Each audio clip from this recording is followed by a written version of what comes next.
Boa noite a todos. Que nesses momentos possamos ser envolvidos pelos sublimes ideais de amor e transformação ensinados por Jesus em sua passagem sobre a terra. E hoje nós vamos conversar um pouquinho a respeito do livre-arbítrio.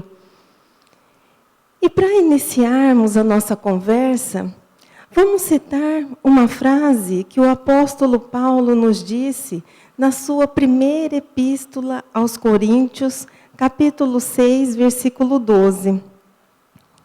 Tudo me é lícito, mas nem tudo me convém. O que o apóstolo Paulo nos quis dizer com essa afirmativa? Tudo me é lícito quer dizer, nada me é proibido. Eu posso fazer o que eu quiser. Eu tenho liberdade de fazer o que eu quiser. Mas a segunda parte dessa afirmativa, mas nem tudo me convém, nos diz que nem tudo que eu fizer vai ser bom para mim e para aqueles que estão à minha volta. Querendo dizer que todas as nossas ações trarão consequências para nós e para aqueles que estão à nossa volta. E se as nossas ações trazem consequências, quer dizer que nós estamos sujeitos a leis. Mas a que leis nós estamos sujeitos? Nós estamos sujeitos às leis humanas, e as leis humanas são mutáveis, variam de lugar para lugar, de país para país, de época para época. As leis humanas vão acompanhando o desenvolvimento cultural, social da humanidade. E nós também estamos sujeitos às leis divinas.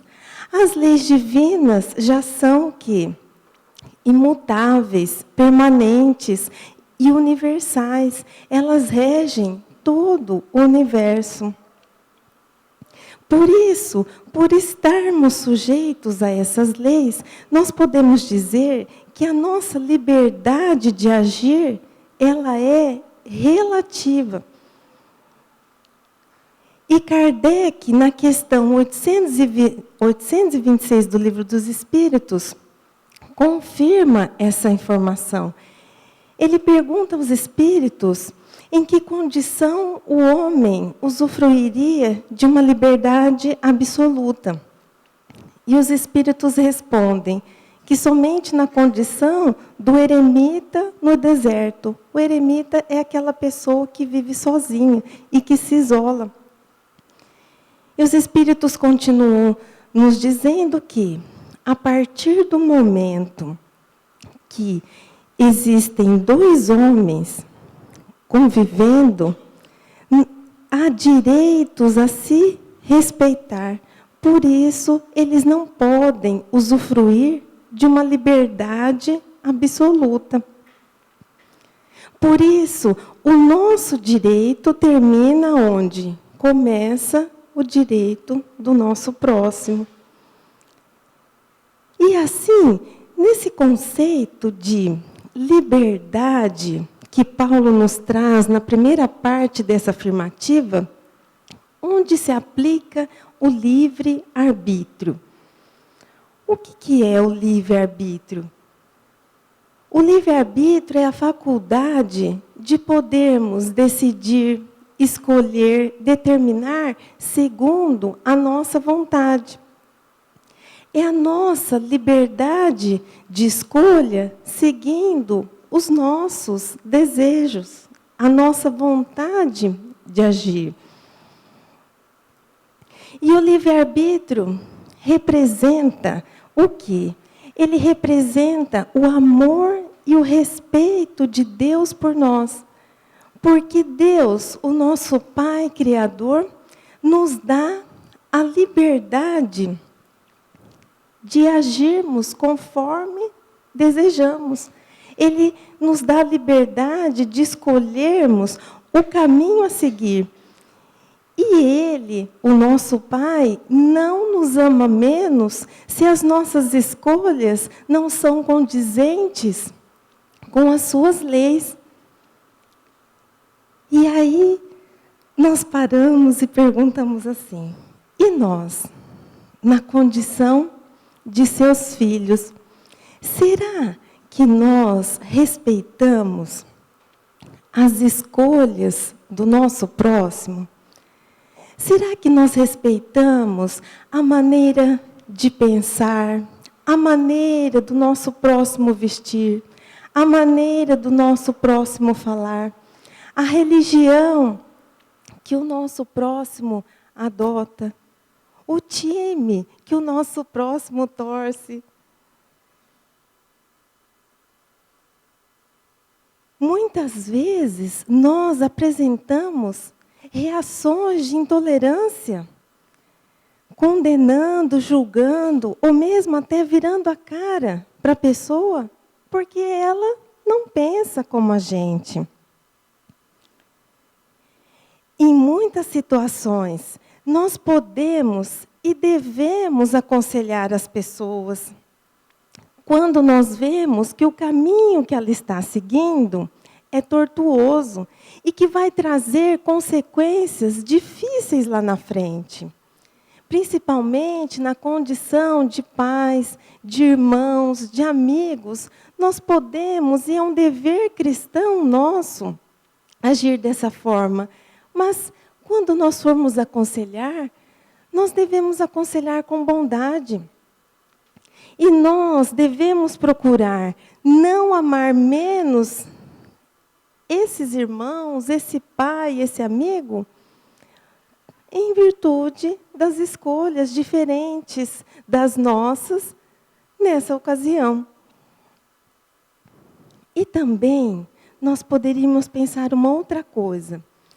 E como nós recebemos os conselhos que nos são dados nas diversas situações da vida?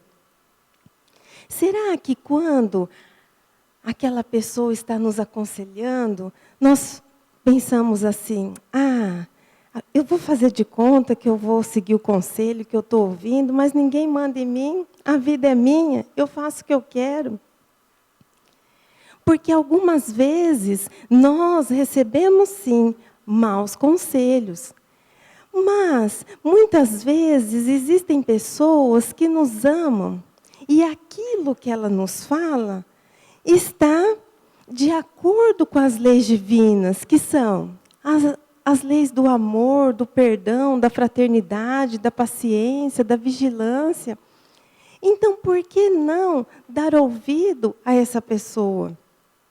Muitas vezes, essa pessoa que nos traz esse bom conselho pode ser um enviado do Pai para nos socorrer e nos orientar em algum momento.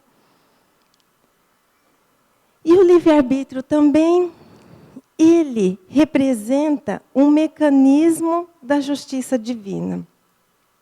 Como assim?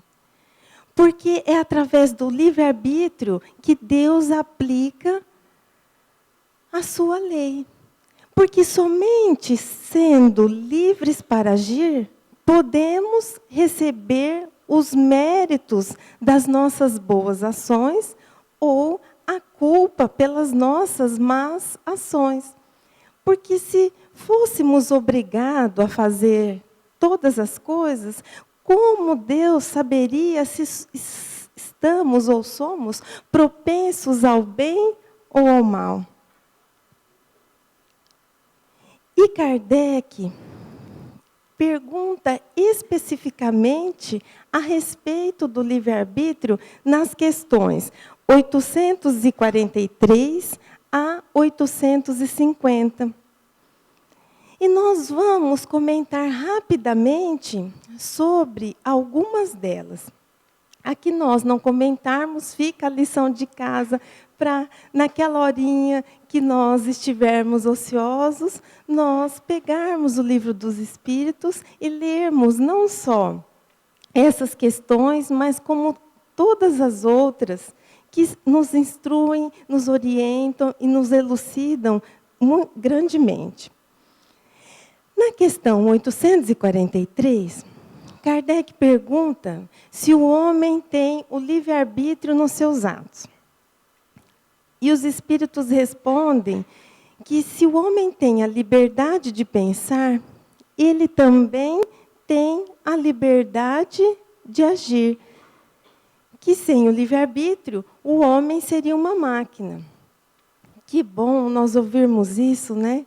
Quer dizer que nós somos os senhores dos nossos destinos. Se nós quisermos nos transformar, nós podemos, porque nós estamos no comando da nossa vida. E na questão 844, Kardec pergunta se nós, os homens aqui da Terra, gozamos do livre-arbítrio desde o nosso nascimento. E os espíritos respondem que, desde que haja a vontade de agir, existe a liberdade para o fazer. Mas em que algumas fases da infância, essa faculdade do livre-arbítrio ela é quase nula. Imaginemos um bebezinho de colo. Mas que, conforme as faculdades da criança vão se desenvolvendo, a faculdade do livre-arbítrio também vai se desenvolvendo. E que os pensamentos das crianças estão ligados às suas necessidades. Então, elas vão aplicar o seu livre-arbítrio naquilo que lhes é necessário. Por isso, meus queridos, a importância de nós evangelizarmos, transmitirmos os valores morais para as crianças desde cedo, porque as crianças, elas captam tudo, os nossos pensamentos, os nossos sentimentos, a situação em que nós estamos vivendo, e que além de transmitirmos os bons conselhos, nós também possamos transmitir o quê? Os bons exemplos. Porque se a palavra influencia, convence, o exemplo arrebata. E na questão 845, Kardec pergunta se as predisposições instintivas não são um obstáculo ao uso do livre-arbítrio. E os espíritos respondem que essas predisposições instintivas que trazemos, elas estão no nosso espírito, fruto das nossas experiências pretéritas. E que essas predisposições podem, sim, levar com que a pessoa cometa atos repreensíveis. E ainda, essas pessoas podem ser auxiliadas por espíritos que se simpatizem com esses instintos. Mas a parte mais importante da resposta é: mas não existe arrastamento irresistível quando se tem a vontade de resistir. Lembrai-vos, querer é poder. Essa questão 845, eu costumo brincar e dizer que ela derruba a tese da síndrome de Gabriela.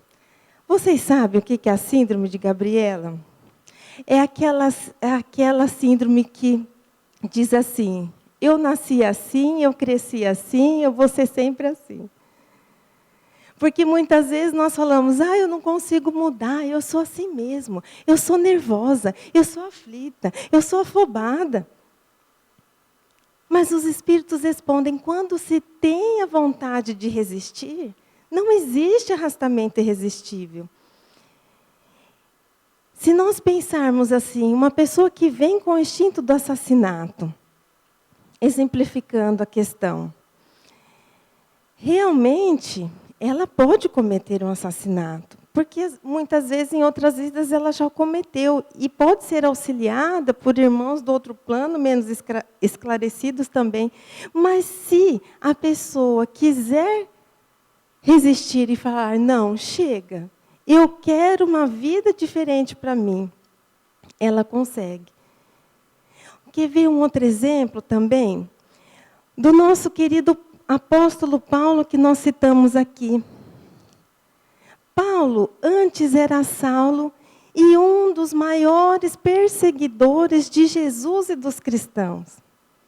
E quando ele se converte na estrada de Damasco e diz, Senhor, que queres que eu faça? Ele se transforma em Paulo e em um dos maiores divulgadores do cristianismo de todos os tempos. E se nós compararmos a nossa situação com a de Paulo, a gente já está um pouquinho em vantagem. Por quê? Porque nós aceitamos o Cristo. Nós somos adeptos do cristianismo. Nós não somos os seus perseguidores. Mas pode ser que muitas vezes esteja faltando o quê? A vontade. Aquela vontade que ele teve de se transformar. E na questão 847, Kardec pergunta se as alterações das nossas faculdades, como, por exemplo, a alteração da nossa inteligência, fazendo com que nós percamos o domínio do nosso pensamento, não nos faz perder essa liberdade do livre-arbítrio. E os espíritos respondem que sim, que quando nós perdemos o domínio do nosso pensamento, nós também perdemos essa liberdade. Mas como assim? O que é isso? A que casos os espíritos e Kardec estão se referindo? São aqueles casos onde a nossa aparelhagem cerebral sofre alguma lesão, sofre de alguma deficiência que não é capaz de transmitir os pensamentos do espírito, porque é o espírito que pensa. O cérebro é apenas um órgão responsável pela manifestação do pensamento do espírito. Muitas vezes são pessoas totalmente dependentes de outras, que não conseguem se comunicar. E os espíritos esclarecem que essa situação, muitas vezes, é uma punição para aquele espírito que fez mau uso das suas faculdades, que foi um espírito orgulhoso e vão. E não deixa de ser para ele também o quê? Um aprendizado. Por isso, fica a dica para nós que muitas vezes temos parentes, amigos, companheiros nessas situações, que nós lembremos que o espírito que habita aquele corpo sente tudo, vê tudo, percebe tudo. Ele simplesmente não consegue o quê? Se manifestar, porque a sua aparelhagem cerebral está com problemas. Mas evitemos as conversas de reclamação. Eu não aguento mais, ele está me dando tanto trabalho, ele está me dando tanto trabalho. Não. Que possamos também, quando vamos visitar alguma entidade, algum lar que abrigam essas pessoas, que nós possamos endereçar-lhes pensamentos positivos, sorrisos, carinhos, porque os seus espíritos estão sentindo e percebendo tudo isso. E na questão 850, Kardec pergunta se em algumas vezes a posição social não pode representar um obstáculo à inteira liberdade de ação. E os espíritos respondem que o mundo tem, sim, as suas exigências, mas que Deus é justo e tudo leva em conta. E Ele nos deixa apenas os esforços para superarmos esses obstáculos. E o que nós podemos entender dessa questão? Que nós possamos ampliar um pouco o seu significado e não pensemos simplesmente na posição social. Que nós pensemos que muitas vezes as circunstâncias socioculturais dos lugares onde vivemos podem ser limitadoras do nosso livre-arbítrio. Vamos dar um exemplo? Imaginemos uma criança que nasce aqui no Brasil, que é um estado laico, quer dizer, não tem religião oficial. No Brasil, a liberdade de expressão e de crença. Imaginemos um outro jovem, uma outra criança, que nasça no Oriente Médio, onde, no país onde ela nasça, exista uma religião oficial, e ela é ensinada desde criança que todos aqueles que não seguem aquela religião devem ser convertidos, e se eles não forem convertidos, devem ser eliminados. A condição de liberdade de um é muito grande, e a condição de liberdade do outro é limitada. Mas Deus, então, leva tudo isso em conta na análise das atitudes humanas.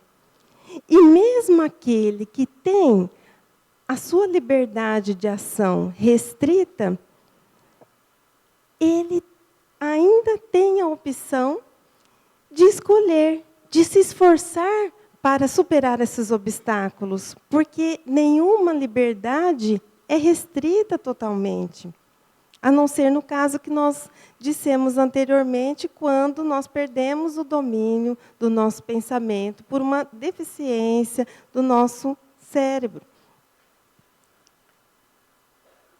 E muitas vezes nós nos encontramos em situações também onde a nossa liberdade de agir é mais restrita. Mas ainda assim, nós temos sempre a chance de escolher entre o bem e o mal. E a respeito do Livro dos Espíritos, então fica a tarefa de casa. A questão 846 e a 849. Agora, nós vamos ver o que nos disse Jesus a respeito do livre-arbítrio. Na questão 625, Kardec pergunta qual o tipo mais perfeito que Deus enviou ao homem para servir de guia e modelo. E a resposta é tão curtinha: vede Jesus. Por isso, toda vez que nós estivermos em dúvida da maneira como devemos agir, o que devemos fazer, como devemos proceder, nós devemos pensar assim: o que Jesus faria nessa situação? Nossa, mas nós não estamos nem à altura de Jesus, né? Então, fica difícil, mas então vamos pensar assim: o que Jesus me aconselharia nessa situação? Ninguém na terra foi mais livre do que Jesus. Jesus foi livre da posse, livre da parentela, livre da tradição, livre da autoridade. Mas também ninguém jamais se fez tão escravo aos desígnios superiores para beneficiar e iluminar a humanidade. Jesus se libertou das coisas do mundo para se dedicar, escravizar, no bom sentido, às coisas de Deus. E no livro Palavras da Vida Eterna, pela psicografia de Chico Xavier, através do Espírito de Emmanuel, nós encontramos ao longo das suas lições muitos esclarecimentos a respeito do que Jesus nos ensinou sobre a liberdade. E fica mais uma lição de casa também. É um livro muito agradável, porque cada lição tem uma frase de Jesus, dos apóstolos, e, em seguida, o comentário. É um livro também muito interessante para nós fazermos o Evangelho no lar. Nós fazemos a leitura de um livro como esse, depois a leitura de uma passagem do Evangelho segundo o Espiritismo e a nossa prece. E nesse livro, então, nós aprendemos que Jesus nos diz que liberdade não é aquela que explode das nossas paixões indomesticadas. E também não é aquela que faz abuso da faculdade de raciocinar, de empreender, de fazer. Que liberdade é aquela que se converte sublime aos desígnios superiores. Que aquela liberdade de faço o que eu quero favorece a desordem, a loucura. Que a liberdade do devo servir gera o progresso e a sublimação. Que se queremos ser livres, Jesus nos ensina que aprendamos a obedecer. Mas obedecer a quê? A quem? Será que a qualquer pessoa que chegar até nós e dar-nos ordens, nós devemos obedecer? Muitas vezes nós temos que obedecer sim. É o nosso chefe que está nos passando serviço. É o guarda de trânsito nos dizendo, se você não tirar o carro daqui, nesse local proibido, eu vou te multar. Então, a gente tem que correr e obedecer. Mas o que Jesus está nos dizendo com esse ensinamento é obedecer às leis divinas. Obedecer às leis do amor, da caridade, da fraternidade, do perdão.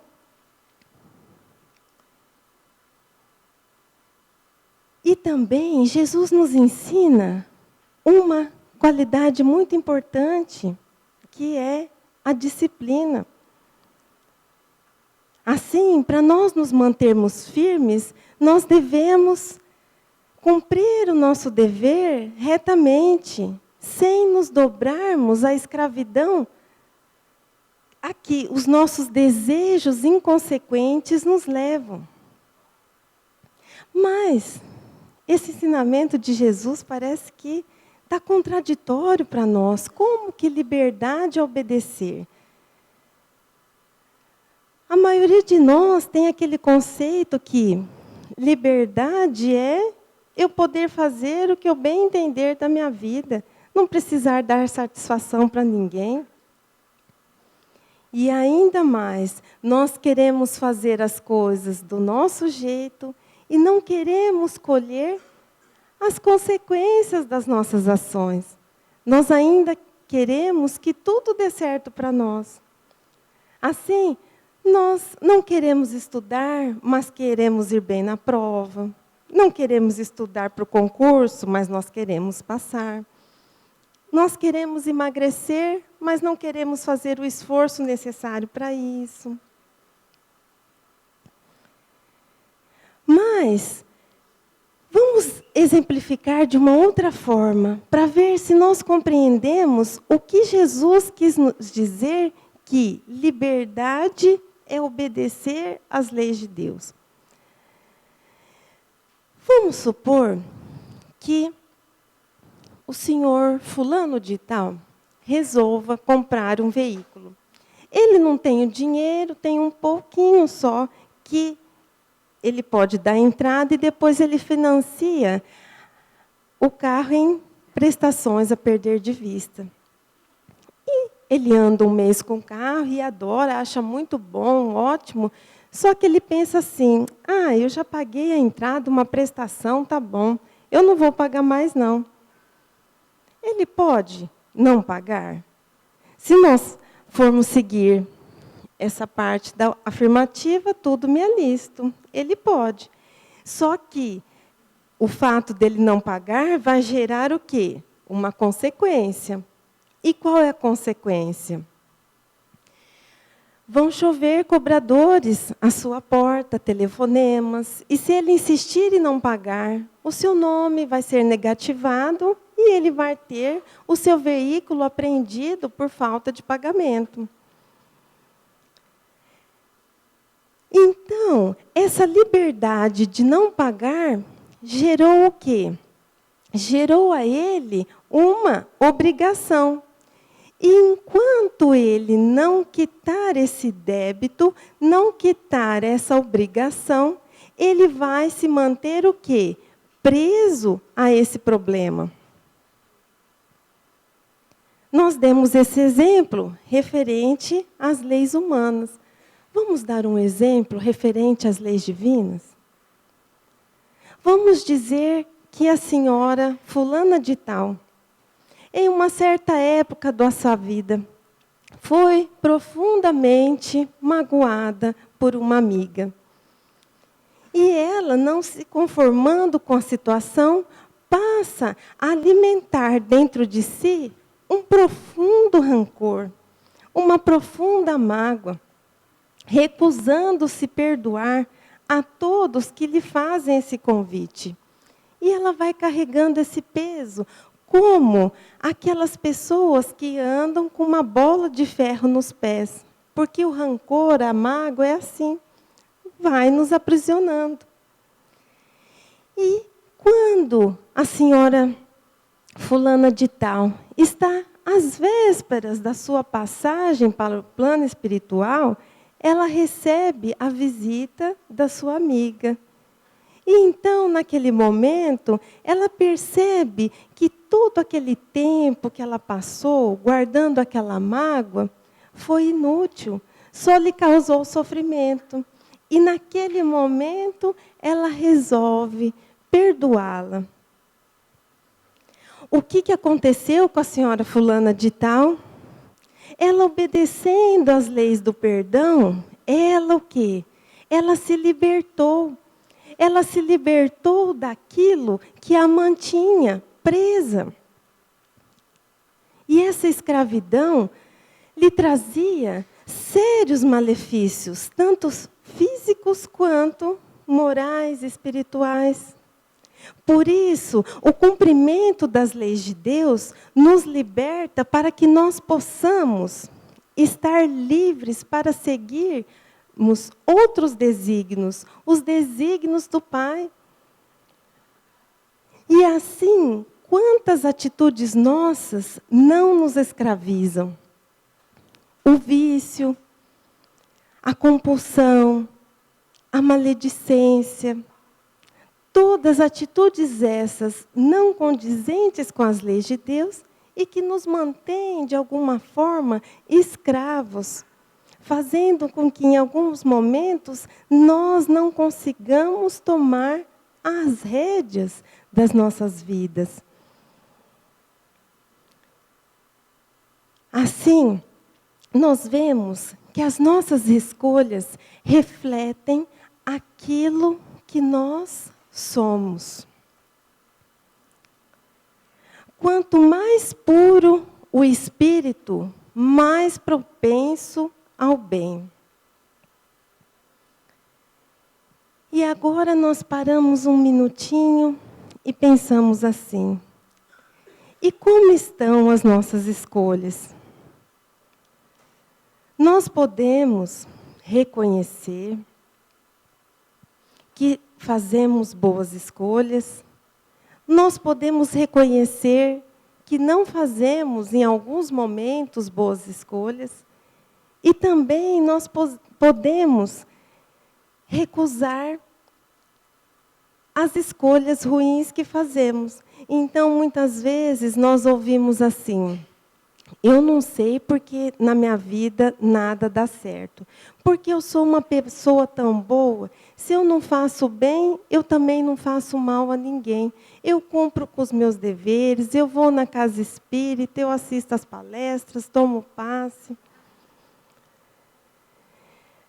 Mas, meus queridos, nós precisamos fazer uma reflexão sobre as nossas atitudes, sinceramente, porque muitas das nossas atitudes não estão previstas nas leis humanas como infrações. Mas muitas das nossas atitudes são crimes aos olhos de Deus, representam verdadeiras infrações. Quer ver? Vamos dar um exemplo? A maledicência, como dissemos há pouco.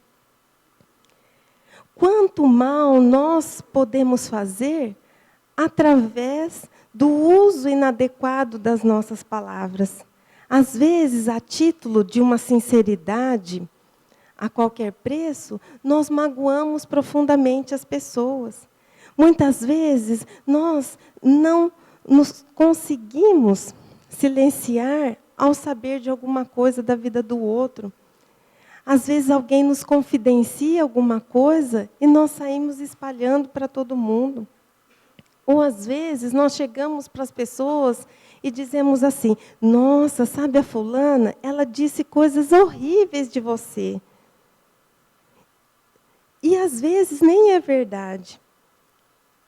E mesmo que se fosse verdade, será que nós teríamos o direito de fazer isso?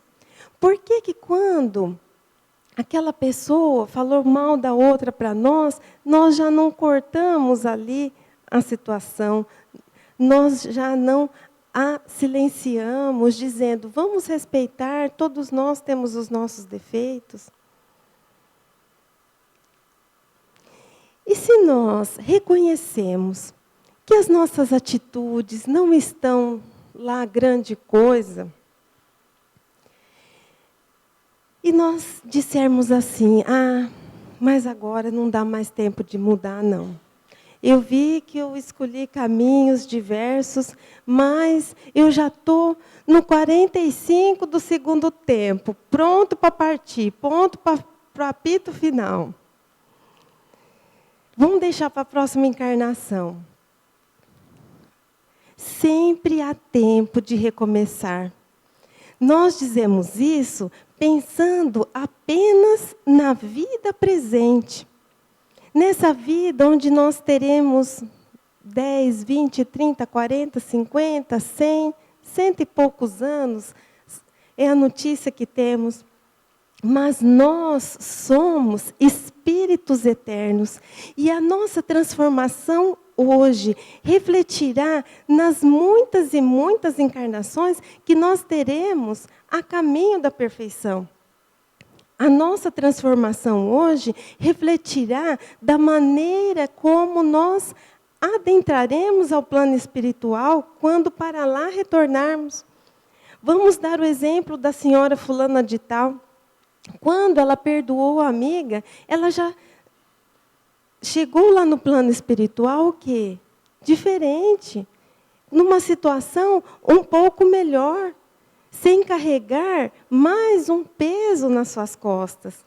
Assim, quando nós conseguimos nos libertar dos nossos vícios, das nossas más atitudes, nem que seja na prorrogação da prorrogação, é muito importante que nós não desperdicemos essa chance.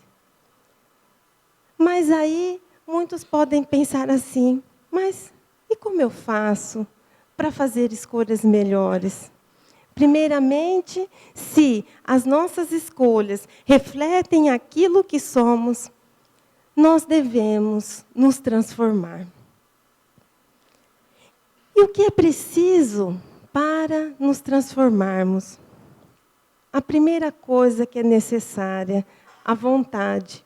Lembremos do apóstolo Paulo. E depois da vontade, nós somos auxiliados por uma série de recursos e ferramentas nesse caminho de transformação. Jesus disse que liberdade é obediência às leis de Deus, o primeiro passo que nós temos que ter é buscar o conhecimento pelas leis de Deus. E como nós podemos buscar esse conhecimento? Estudando, fazendo uso da leitura edificante, frequentando a casa espírita, frequentando as palestras públicas, os cursos, assistindo palestras pela internet, assistindo seminários. Nós também podemos nos transformar praticando o bem. A prática do bem é um ensinamento muito precioso, porque naquele momento em que nós estamos doando um pouquinho do nosso amor, da nossa habilidade, da nossa atenção, do nosso ouvido, do nosso carinho para aquele irmão que está em sofrimento, nós vamos desenvolvendo faculdades como a misericórdia, a fraternidade, o amor, a compaixão.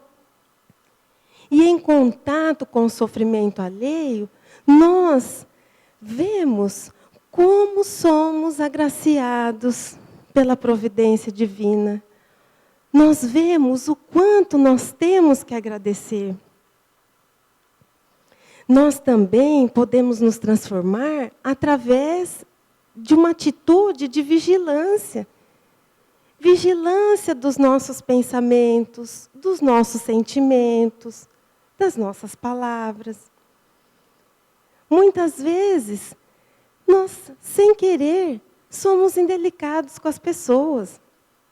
Quem de nós aqui já não cometeu alguma indelicadeza? Fazendo muito tempo que a gente não encontra uma pessoa, a gente encontra e já bombardeia a pessoa de perguntas. E aí, tudo bem? Casou? Ah, casou, que bom. Teve filho? Não, não sei o quê. Ah, casou, teve filho. Separou? Quantos anos você está? Não. Vamos sentir aquele momento do reencontro. E se nós chegarmos a cometer uma atitude assim, vamos nos vigiar. Poxa, eu falei aquilo, mas não foi legal. Me ajuda, meu Deus, para que eu controle. Nós também devemos o quê? Conversar com a nossa consciência para nos conhecermos. Porque se nós queremos mudar, nós precisamos saber onde necessitamos mudar. Porque nós temos os nossos pontos fortes e nós temos muitos e muitos pontos fracos. Alguns pontos fracos precisam ser atacados urgentemente. E esse diálogo com a nossa consciência, esse diálogo sincero, vai nos dar essas respostas.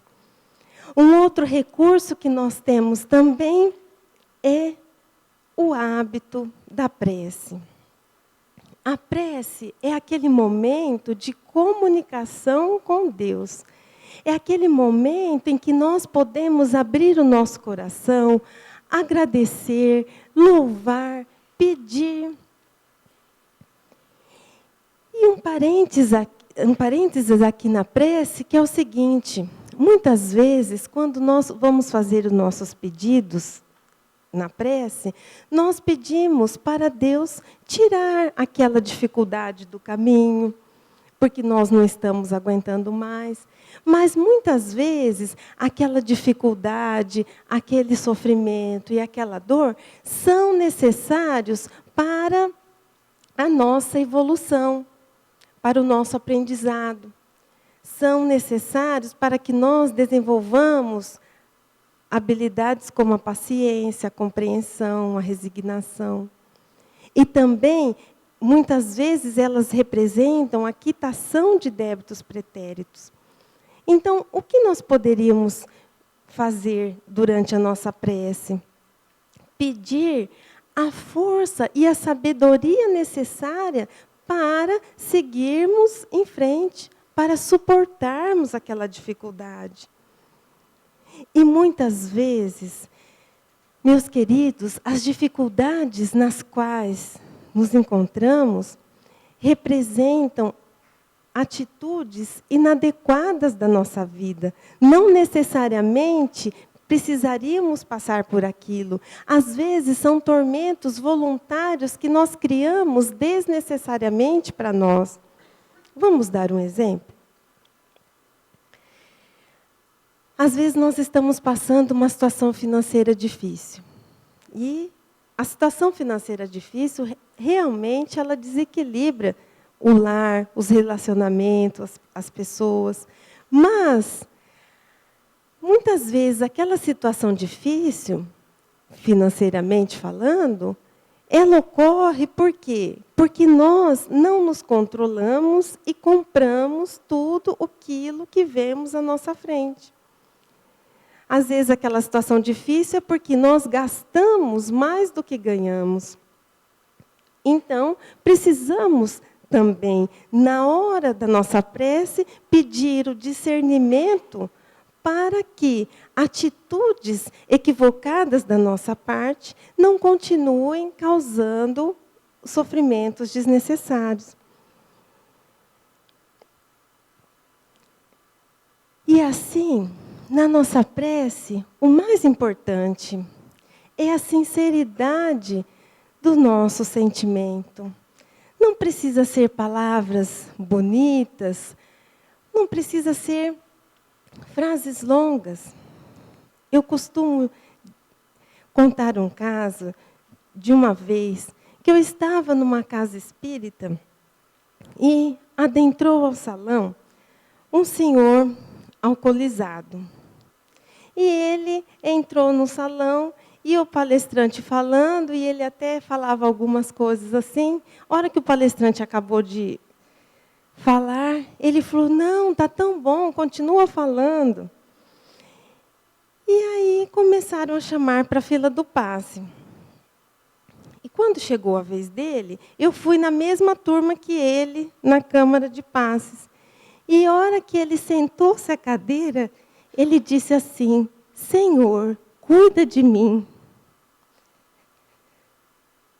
Foi a prece mais bonita que eu já ouvi na minha vida, porque ele estava em desespero e buscou a Jesus sinceramente em seu coração. Então, nos momentos da nossa prece, que nós possamos entrar em comunhão com Jesus, deixar que Ele renove a nossa mente eivada de aflições. Porque nós não podemos esquecer que nunca estamos sozinhos. Que Deus, que Jesus estão sempre prontos a auxiliar aqueles que buscam a sua companhia. Mas para isso nós precisamos o quê? Fazer a nossa parte, doarmos a Jesus o nosso coração, sempre voltado para o bem. A nossa caminhada é fácil? Não, ela não é fácil. Ela é cheia de dificuldades, de pedras nos caminhos, mas também ela é cheia de alegrias. E muitas vezes basta que nós olhemos para as circunstâncias, para as situações que a vida nos apresenta de uma maneira diferente. O que temos para hoje? Se o que temos para hoje é o sofrimento, é o parente difícil, é a dificuldade, é a doença, é a desilusão, é a traição, que saibamos aceitar isso e seguir em frente. Outro dia, eu assisti uma reportagem na televisão que também me comoveu bastante. Uma mulher de mais ou menos uns 30 e poucos anos desenvolveu uma doença que a deixou paraplégica. Então, quer dizer, ela tinha movimentação da cintura para cima. E essa jovem senhora é casada e tem uma menina de mais ou menos 6, 7 anos. E o repórter contando a sua vida, e ele a entrevista, e ela diz a ele assim, eu agradeço tanto a Deus, porque Ele não me tirou a vida, Ele só me deixou paraplégica. E assim eu consigo cuidar da minha filha. E, para nosso espanto, ela ainda participa com um grupo de cadeirantes, de pessoas que praticam o balé sobre as cadeiras. Ela usou o seu livre-arbítrio, o quê? Racionalmente, seguindo as leis de Deus. Era o que tinha para hoje para ela. E ela seguiu em frente. Assim, todos nós podemos seguir. Agora, para encerrar, eu queria, gente, do fundo do coração, não chorar. Toda vez que eu vou falar o versinho, até o pessoal lá em casa falou, ai, está tão bonito, mas vê se você não chora. Mas eu já estou chorando antes de começar a falar. Então, eu vou ter que falar para eles, ó, isso eu não consegui. Quem sabe, da próxima vez, eu consiga. Ao despertarmos para a vida, muitas são as avenidas que nos convidam ao caminhar. Andamos, caímos, levantamos, entre todos os enganos, enxergamos que sempre há tempo para recomeçar. Ontem, na estrada da reclamação, hoje avistamos a gratidão como preciosa solução. Ontem, na avenida do rancor, hoje avistamos um amor como infalível reparador. Ontem, na avenida da desilusão, hoje avistamos a oração como poderosa consolação. Ontem, na avenida da revolta, hoje avistamos amigos celestes a nos fazerem valorosa escolta. Ontem, atormentados, seguíamos rodeados de sofrimento e dor.